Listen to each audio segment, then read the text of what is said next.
ele resolveu testar a fé de seus discípulos e resolveu convocar uma reunião que envolveria uma pergunta.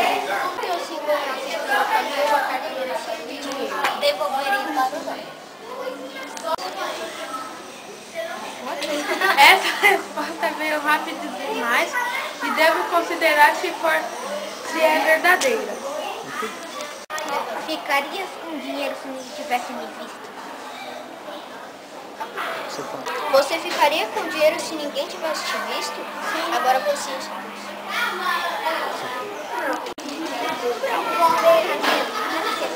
Queria guardar dinheiro para mim. Pediria a Deus a rejeitar essa tentação. A Deus. Já foi. Aí está. Eis o homem em quem eu confiaria. Essa história reflete um pouco de honestidade.